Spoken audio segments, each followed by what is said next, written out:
Greetings. This is Pete Einstein with Sun Power Ministries and another thought for consideration.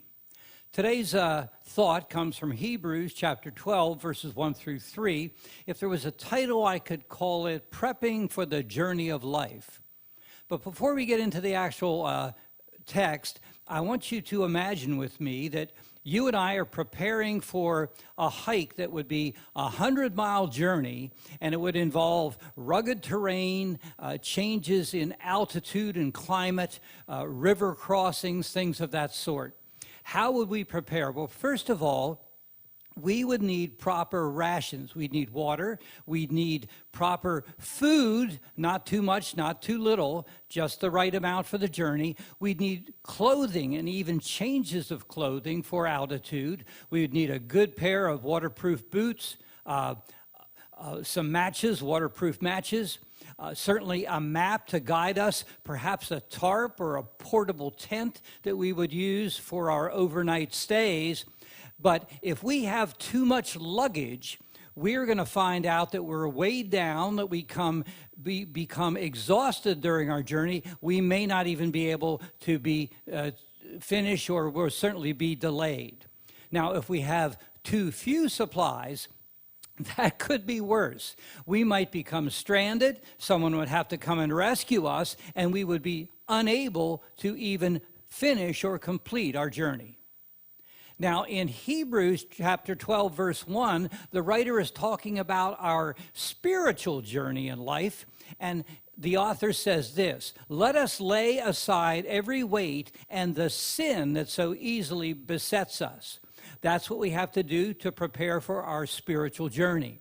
Now, the sin that besets us, it could be the little white lies that turn into full-blown travesties. It could be impure or unclean habits that are manifested in actions that don't please God.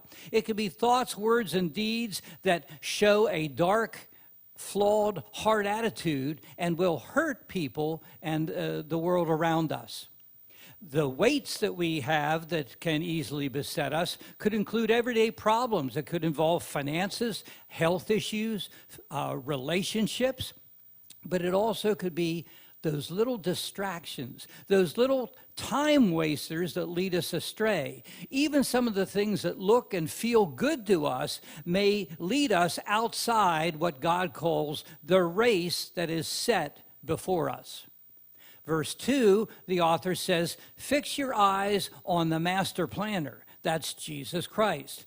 He's called the author and the finisher of our faith, and he will guide and direct you and I every step of the way throughout our journey in life. God's word, the Bible, provides insight, instruction, and it is the roadmap that we need to successfully navigate the peaks and the valleys on this roller coaster of life. It will help us lift our burdens, lighten the weight, lighten the load, if you will, and strengthen our paths as we straighten our paths, so that in verse 3 we will not grow weary and lose heart. So folks, if you and I are prepared for a hike or living life, let's prepare properly so that we might finish well. Another thought for consideration. Now, if you're interested in learning more about Sun Power Ministries, if you have some questions about faith issues or lifestyle issues, we're available. We have a P.O. Box in Carlisle, 952. We have our phone number on the screen, Einstein@sonpower.com for communication. And if you'd like to learn more or even purchase a book to help support our ministry, I've authored a text called The Inmate Within, and we have the special website for that. But you could also write us or phone us, and we would be glad to fulfill your request. So until we meet again, Pete Einstein thanking you for being with us, and pay a little attention to this thought for consideration.